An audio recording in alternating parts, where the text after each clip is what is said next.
तो हेलो मेरे डियर साथियों, आप सबका बहुत बहुत स्वागत है आपके अपने चैनल गणेश वर्ल्ड में। तो साथियों, मैं राहुल सर और आज की वीडियो में दोस्तों हम पढ़ेंगे समाव्ययता, जिसको इंग्लिश में मेरे साथियों बोलते हैं आइसोमेरिज्म।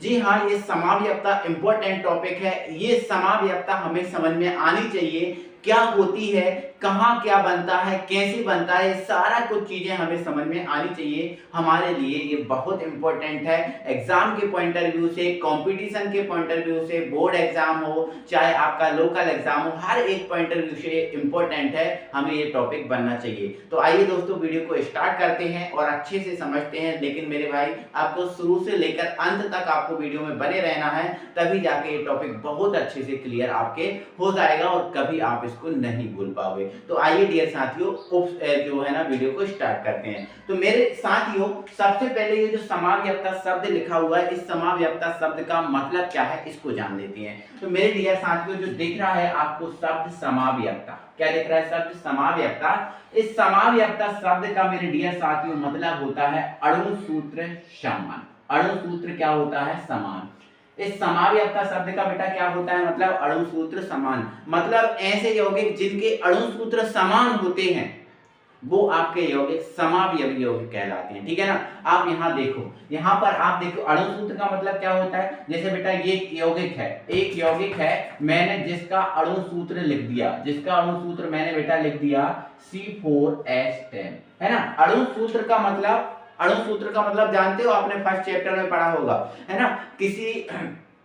किसी सूत्र में अणुओं की संख्या को बताने वाला सूत्र कौन सा होता है? अणु सूत्र होता है। जिसमें ये वाला सूत्र आपको बता रहा है कि C कितने हैं? 4, H कितने हैं? 10। यही तो इसका अणु सूत्र है कि C इसमें 4 है और H इसमें कितने हैं? 10। ठीक है? तो अणु समाव्ययता का मतलब बेटा क्या होता है? अणु सूत्र समान। तो भाई अणु सूत्र तो इसका समान होगा। जैसे ये यौगिक है, इसका अणु सूत्र क्या है बेटा? C4H10। लेकिन क्या इस यौगिक को मैं ऐसे लिख सकता हूं? CH3 CH2 CH2 CH3। आप बोलोगे सर हाँ बिल्कुल लिख सकते हो। ये जो आपने लिखा है सर, इसका भी जो अणु सूत्र है वो C4H10 है। तो आपको पता लगेगा सर कैसे है। तो आप देखो 1 2 3 4 कार्बन है और हाइड्रोजन 10 है, तो 3 2 5 2 7 और 3 10, बिल्कुल अणु सूत्र समान है। अब मैं बोलूं इन दोनों का अणु सूत्र समान है, हाँ सर अणु सूत्र समान है। ठीक है? आप यहाँ और देखो, मैंने बेटा यहाँ लिख दिया CH3, मैंने लिख दिया यहाँ CH, मैंने यहाँ CH2 लिख दिया, मैंने यहाँ पर लिख दिया CH3 सॉरी CH2 लिख दिया और फिर मैंने लिख दिया CH3। मैंने बोला क्या इसका अणु सूत्र इसके जैसा है? तो आप बोलोगे हाँ सर इसका अणु सूत्र इसके जैसा है। ठीक है? और मैं देखो आप इधर CH3 मैंने यहाँ लिख दिया C, यहाँ लिख दिया बेटा मैंने CH3, यहाँ लिख दिया मैंने CH3 और यहाँ लिख दिया H। मैंने आपसे बोला बताओ बेटा इसका अणु सूत्र क्या इसके समान है? हाँ सर बिल्कुल है। लेकिन अंतर कहाँ दिख रहा है? अंतर कहाँ दिख रहा है? अंतर सिर्फ बेटा हमें श्रृंखला में या संरचना में दिख रहा है। इसकी श्रृंखला जो है ना सीधी है, इसकी शाखा युक्त है, और इसकी में देखो एक ऊपर शाखा, एक इधर शाखा, एक इधर शाखा, मतलब तीनों की संरचना आप देख पा रहे हो अलग अलग होगी, है कि नहीं? बिल्कुल अलग अलग है कि नहीं? तो बेटा भाई ये बात तो यही है, समाव्ययता जो है इसमें अणु सूत्र तो समान होता है। अणु सूत्र क्या होता है? समान होता है। लेकिन मेरे डियर साथियों, जो गुण क्या होते हैं? गुण और क्या होती है? संरचना। गुण और क्या होती है बेटा? संरचना जो होती है वो अलग अलग होती है। वो क्या होती है डियर साथियों? अलग अलग होती है। ठीक है? आपको याद रखना है कि समाव्ययता जो है, समाव्ययता अगर है तो अणु सूत्र क्या होगा? समान होगा। अणु सूत्र में कोई परिवर्तन नहीं होगा। लेकिन अलग क्या होगा? तो अलग होगा मेरे भाई गुण और संरचना। गुण और संरचना। अब गुण में आपके भौतिक गुण भी हो सकते हैं, रासायनिक गुण भी हो सकते हैं। ठीक है ना? तो ध्यान रखना, समाव्ययता आ जाए तो कह देना अणु सूत्र समान है, लेकिन गुण और संरचनाएं क्या होती हैं? अलग अलग होती हैं। तो जिसको इसकी परिभाषा लिखना हो वो लिख लो, मैं बोल रहा हूं। ठीक है? ऐसे यौगिक जिनके अणु सूत्र तो समान होते हैं, ऐसे यौगिक जिनके अणु सूत्र तो समान होते हैं किंतु गुण व संरचनाएं अलग अलग होती हैं, किंतु गुण व संरचनाएं अलग अलग होती हैं, समावयवी यौगिक कहलाते हैं। ठीक है ना? तो ऐसे यौगिक जिनके अणु सूत्र तो समान होते हैं किंतु गुण व संरचनाएं अलग अलग होती हैं, समावयवी यौगिक कहलाते हैं। अभी तो ये समावयवी यौगिक हुए, लेकिन इस गुण को आगे लिखना है एवं इस गुण को समावयवता कहते हैं। एवं इस गुण को क्या कहते हैं? समावयवता। कौन से गुण को मेरे डियर साथियों? उस गुण को जिसके कारण जो अणु सूत्र है ना अलग, अणु सूत्र क्या है? समान, और गुण और संरचनाएं क्या है? अलग अलग। कौन से गुण को हम समावयवता कहते हैं? जिसके कारण गुण और संरचनाएं अलग अलग होती है। ठीक है ना? तो एक बार फुल बोल दे रहा हूं, आप लिख लेना, है ना? ऐसे यौगिक जिनके अणु सूत्र तो समान होते हैं किंतु गुण व संरचनाएं अलग अलग होती हैं समावयवी यौगिक कहलाते हैं, एवं इस गुण को समावयवता कहते हैं। ठीक है ना? तो समावयवता किसे कहते हैं? ठीक है, जिसके कारण अणु सूत्र क्या है? समान, लेकिन गुण और संरचनाएं अलग अलग है। क्लियर है? अब बेटा जो समावयवता है, ठीक है, अब समावयवता है, धीरे धीरे आप पूरा समझ जाओगे। ठीक है, धीरे धीरे समझ जाओगे आप पूरा। तो बेटा जो समावयवता है दो टाइप की है, एक संरचनात्मक समावयवता और एक त्रिविमीय समावयवता। एक संरचनात्मक और एक कौन सी बेटा? त्रिविमीय। अब त्रिविमीय समावयवता जो है मेरे डियर साथियों, ये आपको 11th क्लास में नहीं पढ़नी होती है। ये किस क्लास में पढ़नी है बेटा? ये आपको 12th क्लास में पढ़नी है। ठीक है ना?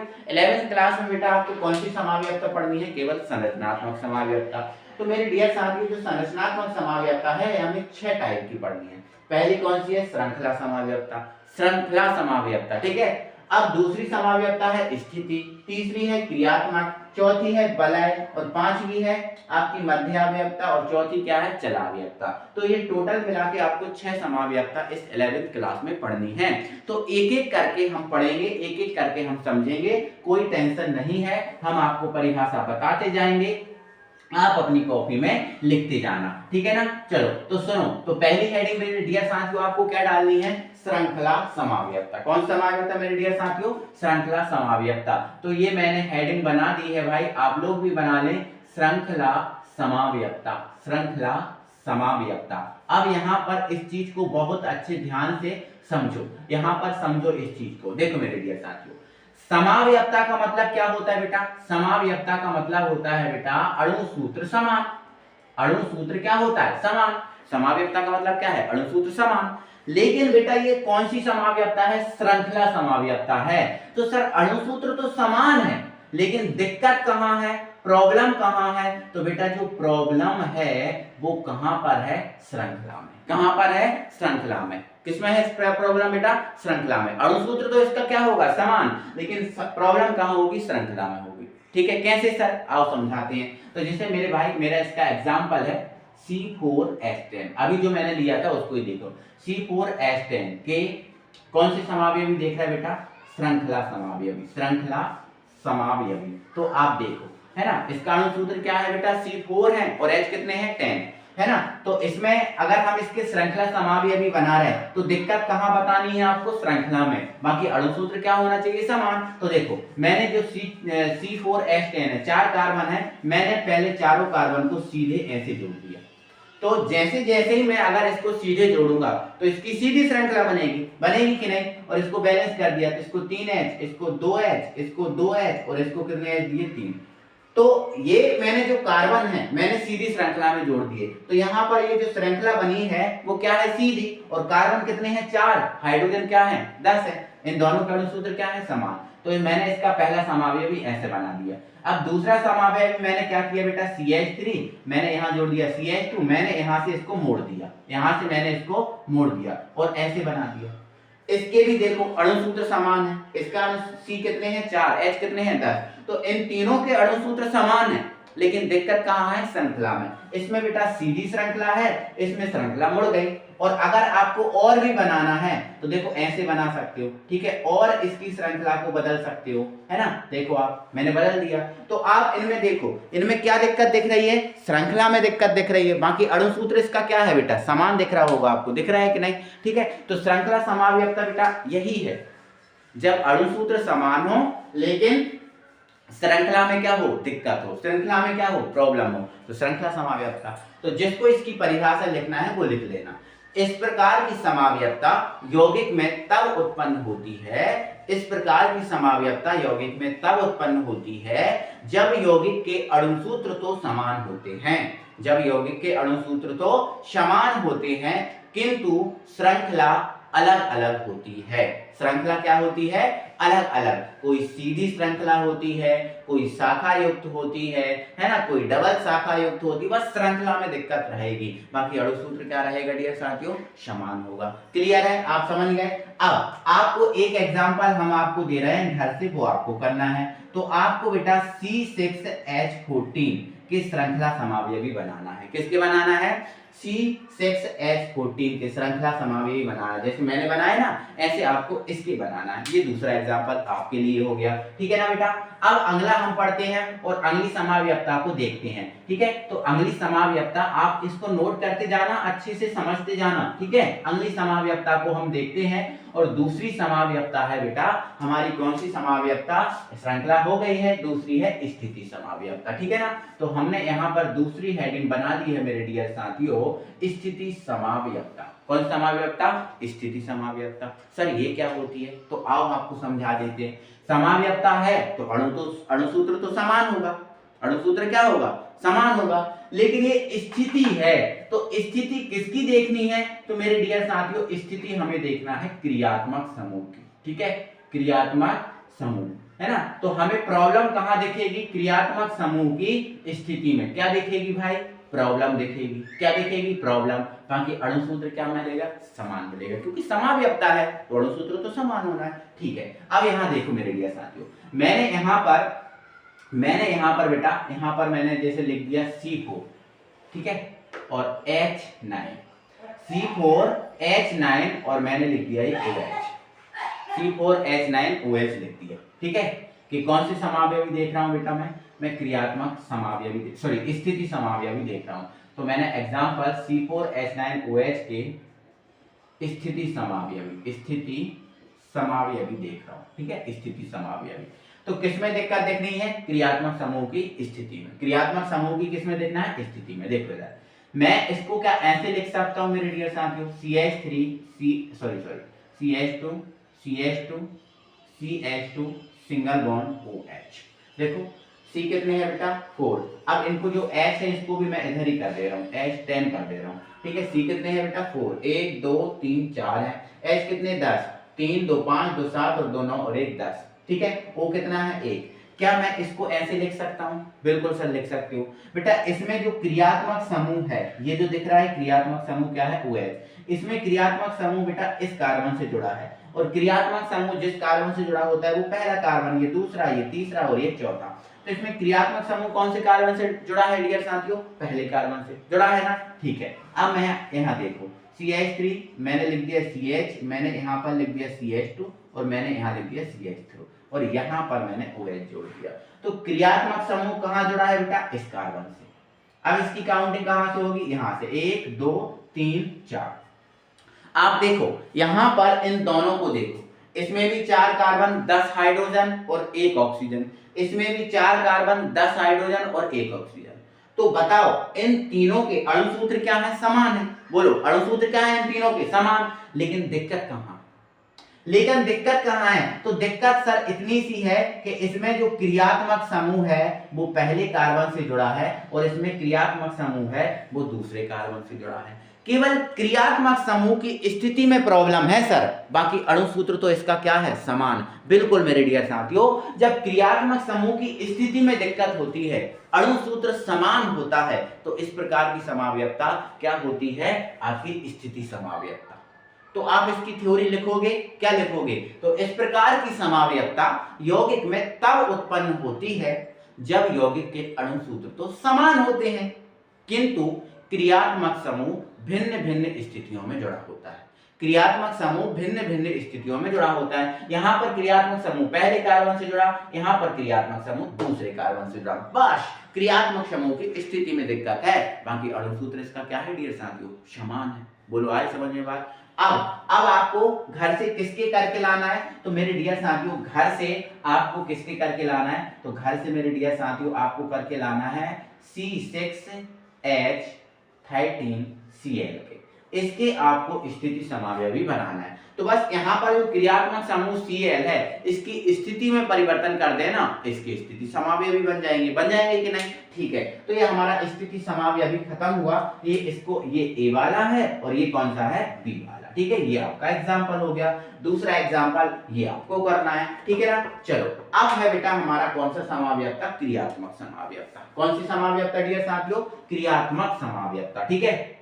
अब यहां पर हटाते हैं इसको और इसको अगला हम बनाते हैं। तीसरी समाव्यक्ता जो है वो हमें पढ़नी है, जिसका नाम है क्रियात्मक समाव्यक्ता। तो आप अपनी कॉपी में बिल्कुल बहुत अच्छे बढ़िया तरीके से लिखते जाना, अच्छे से चीजों को समझते चलना, ठीक है। तो ये तीसरी समाव्यक्ता पे हम बात कर लेते हैं, जिसका नाम है क्रियात्मक समाव्यक्ता। यहां समझो मेरे डियर साथियों, देखो समाव्यक्ता है तो अणुसूत्र तो समान होगा, हाँ सर अणुसूत्र इसमें समान है, लेकिन क्रियात्मक समाव्यक्ता है तो मेरे डियर साथियों प्रॉब्लम कहां होगी, तो प्रॉब्लम मेरे भाई क्रियात्मक समूह में होगी। तो मतलब क्या होगा, अणुसूत्र तो समान होगा इसमें, लेकिन जो क्रियात्मक समाव्यक्ता है, इसलिए मेरे भाई इसमें क्रियात्मक समूह बदल जाएगा। कौन बदल जाएगा, क्रियात्मक समूह परिवर्तित हो जाता है, परिवर्तित हो जाता है। अणुसूत्र बेटा क्या होगा, हो जाता है। अणुसूत्र बेटा क्या होगा, समान होगा। अणुसूत्र में कोई दिक्कत नहीं रहेगी, कोई प्रॉब्लम नहीं रहेगी, बट क्रियात्मक समूह क्या हो जाएगा, परिवर्तित। क्रियात्मक समूह चेंज हो जाएगा। कैसे सर, इधर देखो बेटा, यहां पर देखो, जैसे मैंने बेटा यहां पर एग्जांपल लिखा, मैंने लिखा C2H6O के क्रियात्मक समावयवी, के क्रियात्मक समावयवी बना रहा हूं, ठीक है ना।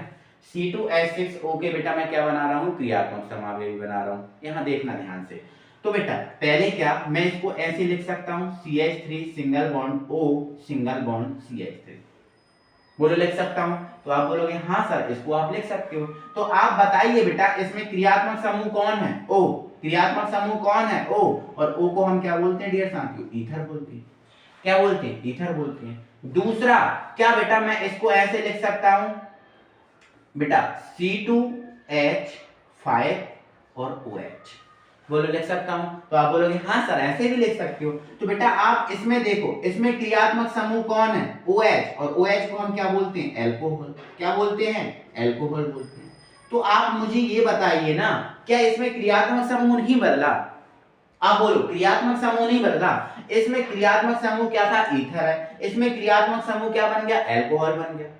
क्रियात्मक समूह बदल गया ना, क्या बदल गया, क्रियात्मक समूह। बाकी आप अणुसूत्र देख लो समान है, इसमें 2 कार्बन है, इसमें भी 2 कार्बन, इसमें 6 हाइड्रोजन, इसमें 6 हाइड्रोजन, इसमें 1 O, इसमें 1 O, सब में दोनों में तीनों में देख लो अणुसूत्र समान है। केवल किसमें दिक्कत है, क्रियात्मक समूह में। क्रियात्मक समूह बदल गया ना, तो जब क्रियात्मक समूह बदल जाता है तो जो समावयवता उत्पन्न होती है उसे हम कौन सी समावयवता बोलते हैं, क्रियात्मक समावयवता। देखो एक उदाहरण और बता रहा हूं, ठीक है ना। दूसरा उदाहरण मैं यहां पर बता रहा हूं आपको, जैसे मैंने लिख दिया C3H6O। बेटा मैंने यहां पर C3H6O लिख दिया और मुझे इसके क्रियात्मक समावयवी बनाना है। क्या बना सकता हूं, हाँ सर बना सकते हैं, लेकिन कैसे, तो बेटा लेकिन ऐसे बना सकते हैं। आप यहां पर सुनिए, बड़े ध्यान से सुनिए। क्या बेटा मैं इसको CH3CO CH3 नहीं लिख सकता, बोलो नहीं लिख सकता। तो आप बोलोगे सर हाँ सर इसको लिख सकते हैं, क्यों नहीं लिख सकते, लिख सकते हैं। इसमें तो बताइए इसमें क्रियात्मक समूह क्या है, इसमें क्रियात्मक समूह है डियर साथियों कीटोन। कौन है, CO कीटोन। क्या बेटा दूसरा मैं इसको CH3CH2 सिंगल बॉन्ड CHO नहीं लिख सकता। आप बोलोगे हाँ सर इसको लिख सकते हो। तो बेटा इसमें क्रियात्मक समूह कौन है, ये CHO है, मतलब एल्डिहाइड है। कौन है, एल्डिहाइड। तो आप बताओ अणुसूत्र तो समान है, दिक्कत कहां है, क्रियात्मक समूह में। क्रियात्मक समूह बदल रहा है। तो भाई जब क्रियात्मक समूह बदलता है, तो कौन सी समावयवता आती है, तो समावयवता आती है आपकी क्रियात्मक समावयवता। आई होप मेरे डियर साथियों आपको बहुत अच्छे समझ में आ रही होगी, दिक्कत नहीं होगी। तो 3 समावयवताएं हमारी होती हैं खत्म, और आगे बढ़ते हैं अगली समावयवता पर। तो इस टाइप से आपको समझते जाना है और एक एक चीज को करते जाना है। तो आप इसकी परिभाषा क्या लिखोगे, तो लिखोगे इस प्रकार की समावयवता यौगिक में तब उत्पन्न होती है, कब मेरे डियर साथियों, जब यौगिक के अणुसूत्र तो समान होते हैं क्रियात्मक समूह परिवर्तित हो जाता है। क्लियर है? आगे बढ़ते हैं साथियों, नेक्स्ट समावयवता पे बात करते हैं जिसका नाम है वलय समावयवता। भाई समावयवता है सर? हाँ सर समावयवता है। तो भाई समावयवता है तो अणुसूत्र समान होगा, बिल्कुल होगा। लेकिन बेटा वलय समावयवता है तो सर इस समावयवता में कहाँ दिक्कत होती है, किस में प्रॉब्लम होती है? तो सुनो मेरे डियर साथियों, भाई समावयवता है अणुसूत्र समान लेकिन वलय है, तो बेटा मेरे साथियों इस समावयवता में क्या होता है बेटा, अणुसूत्र तो समान होता है लेकिन जो यौगिक होता है उस यौगिक में एल्केन मतलब सिंगल बॉन्ड, एल्कीन मतलब डबल बॉन्ड, एल्काइन मतलब ट्रिपल बॉन्ड, ये आ जाती है। बस अणुसूत्र तो समान होता है, बाकी डबल बॉन्ड या ट्रिपल बॉन्ड ये बस चीजें आ जाती है। सर ये समझ में नहीं आया कुछ अच्छे से, तो आप समझो, तो टेंशन मत लो बेटा। यहाँ पर लिखा है C4H6 के हम वलय समावयवी बनाते हैं। कौन सा समावयवी बनाते हैं? वलय समावयवी। ठीक है, तो सबसे पहले इसमें वलय समावयवी में अणुसूत्र समान होगा लेकिन double bond, single bond, triple bond ये सब आएंगे। तो बेटा यहाँ पर देखो, क्या C4 को ऐसे लिखा जा सकता है? ठीक है, तो आप पहले डबल बॉन्ड लेके आओ। क्या लेके आओ डियर साथियों? Double bond. तो मैंने डियर साथियों डबल बॉन्ड लगा दिया, यहाँ लगा दिया। अब डबल बॉन्ड यहाँ लगा दिया तो यहाँ पर कितने एच चाहिए? 2, क्योंकि 2 और 2 4। इसको कितना चाहिए? 1। इस कितना चाहिए? 1। एक डबल बॉन्ड डियर साथियों यहाँ लगा दो, है ना। तो 2 3 और 1 4, ठीक है, 2 3 और 1 ये 4, और इसको दे दो आप 2। तो आप देखो 4 कार्बन 1 2 3 4, 1 2 3 4, हाइड्रोजन 2 3 और 1 4 और 2 6। तो क्या ये बैलेंस हो गया? वो तो वो लोग हो गया कि नहीं? हाँ सर, कैसे बैलेंस हो गया? तो सर आपने इसमें डबल बॉन्ड लगा दिया तो डबल बॉन्ड से बैलेंस कर दिया। तो बिल्कुल इसमें कौन सा बॉन्ड आ गया? डबल बॉन्ड, मतलब एल्कीन आ गया कि नहीं आया? ठीक है, अब आप सिंगल बॉन्ड से बैलेंस करने की सोचो। तो सिंगल बॉन्ड से बैलेंस हो सकता है, तो भाई सिंगल बॉन्ड से अगर बैलेंस करने की सोचेंगे इसको, तो सर सिंगल बॉन्ड से बैलेंस नहीं होगा, क्योंकि अगर सिंगल बॉन्ड अगर लगा रहा है तो इसको 3 हाइड्रोजन चाहिए, इसको 2 चाहिए, इसको 2 चाहिए और इसको भी 2 सॉरी इसको 3 चाहिए। तो 3 2 5 2 7 और 3 10 हाइड्रोजन चाहिए, और हमारे पास केवल कितने हाइड्रोजन है? 6 हाइड्रोजन। तो क्या बैलेंस किया जा सकता है? तो सिंगल से नहीं किया जा सकता। चलो सर क्या ट्रिपल बॉन्ड से बैलेंस कर सकते हैं? तो आप देखो ट्रिपल बॉन्ड लगाओ और ट्रिपल बॉन्ड से बैलेंस करने की सोचो। तो मैंने बेटा यहाँ ट्रिपल बॉन्ड लगा दिया। अब इसको कितना हाइड्रोजन चाहिए? 1। इसको तो हाइड्रोजन चाहिए नहीं है, 3 और 1 4 ही हो गया। इसको कितने चाहिए भाई? 2 चाहिए, है ना। और इसको कितने चाहिए? 3, क्योंकि कार्बन की वैलेंसी 4 होती है ना।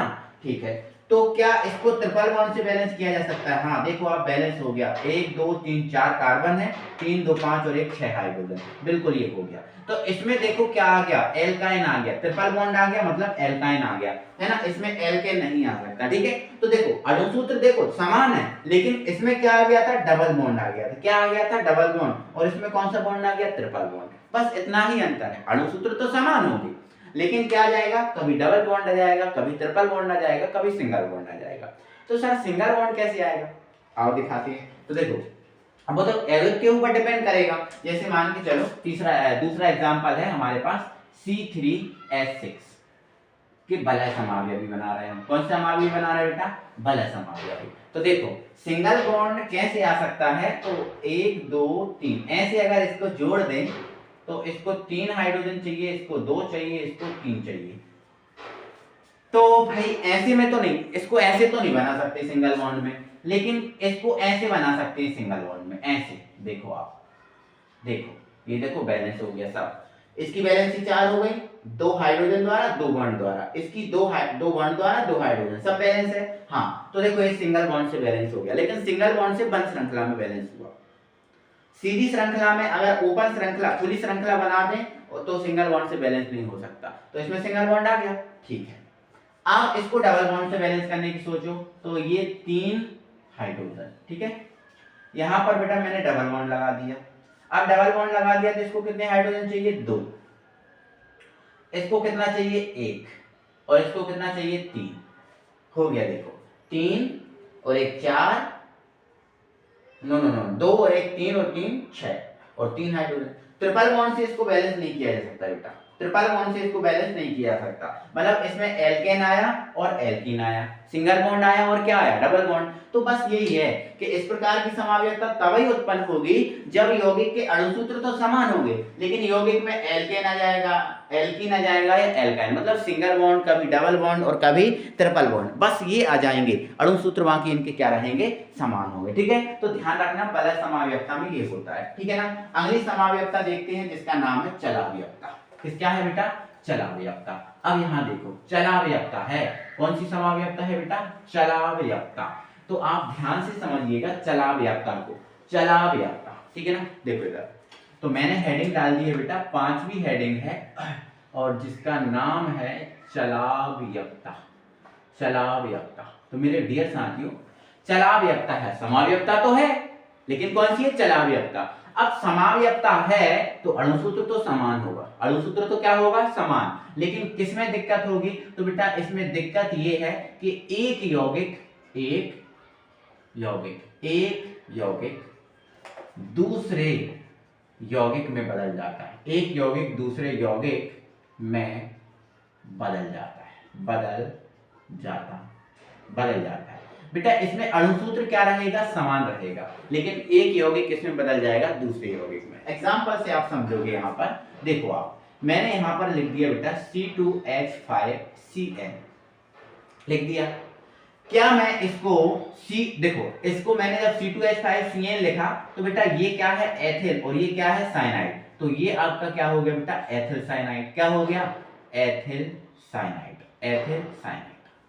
लेकिन क्या मैं इसको ऐसा भी लिख सकता हूं C2H5, एक सेकंड इसको सही तरीके से, ये बॉन्ड लगा हुआ, ठीक है, C2H5NC, क्या ऐसे लिख सकता हूं। और तो अब ये क्या हो जाएगा, तो ये देखो एथिल है और ये अब NC, Cn क्या होता है, साइनाइड, और NC क्या होता है, आइसोसाइनाइड। तो अब ये क्या बन गया, ethyl isocyanide, ethyl isocyanide, ethyl isocyanide. देखो आप, ये एथिल और ये आइसोसाइनाइड। तो देखो एक यौगिक दूसरे यौगिक में बदल गया कि नहीं, अणुसूत्र देखो दोनों के समान है, C2 है, C2 है, H5 है, H5 में, C1 है, C1 है, N1 है, एक N1, बस इधर से उधर हो गया, थोड़ा सा बदल गया। एक देखो यहाँ एथिल साइनाइड था, यहाँ एथिल आइसोसाइनाइड बन गया, बाकी अणुसूत्र तो क्या है, समान है। तो बस इतना सा ही अंतर है कि इस प्रकार की समावयवता कब उत्पन्न होगी, जब यौगिक के अणुसूत्र तो समान होंगे, अणुसूत्र कैसे होंगे, समान, लेकिन ये जो एक यौगिक है वो दूसरे यौगिक में परिवर्तित हो जाता है। बस ये कौन सी समावयवता है बेटा, चलावयवता। और अगली है बेटा मध्यावयवता। कौन सी है, मध्यावयवता, ये है मध्यावयवता। तो मध्यावयवता में क्या होता है बेटा, मध्यावयवता में अणुसूत्र समान होता है लेकिन इसमें एल्किल समूह बदल जाता है। कौन सा समूह बदल जाता है बेटा, एल्किल समूह बदल जाता है। तो सर कैसे, आओ आपको समझाते हैं। लास्ट बची है आपकी कौन सी है, मध्यावयवता, और इस मध्यावयवता को भी अच्छे से हम समझ लेंगे क्योंकि हमें पूरा कंप्लीट करना है बहुत अच्छे से। तो देखो आप मध्यावयवता को समझो, मध्यावयवता, ठीक है, अणुसूत्र समान होंगे क्योंकि समावयवता है, लेकिन जो है एल्किल समूह बदल जाएगा। तो देखो आप यहाँ पर देखो, उदाहरण बताता हूं, मैंने बेटा यहाँ लिख दिया C3, ठीक है, C3 लिख दिया, और बेटा मैंने यहाँ पर लिख दिया H7, ठीक है, और O लिख दिया, C3H7O के कौन से, मध्यावयवी निकालते हैं अपन, ठीक है। तो पहला, अब बेटा क्या इसको CH3O यहाँ पर C2H5 नहीं लिख सकते, आप बोलो नहीं लिख सकते, तो आप बोलोगे हाँ सर इसको लिखा जा सकता है, कोई दिक्कत नहीं। या फिर बेटा इसकी बनाओ C4H9O के। तो बेटा इसको देखो इधर फिर से, इसको क्या CH3O और यहाँ पर C3H7, यहाँ 10 लिखते हैं, क्या इसको नहीं लिख सकते, तो आप बोलोगे हाँ सर लिख सकते हैं। देखो अणुसूत्र इसमें समान है, C कितने हैं, 4, तो एक ये है और 3 ये है। तो बेटा इसमें एल्किल समूह ये है जिसका नाम क्या है, मेथिल, CH3 को क्या बोलते हैं, मेथिल, और इसमें एल्किल समूह ये है, इसको क्या बोलते हैं, प्रोपिल, क्या बोलते हैं, प्रोपिल।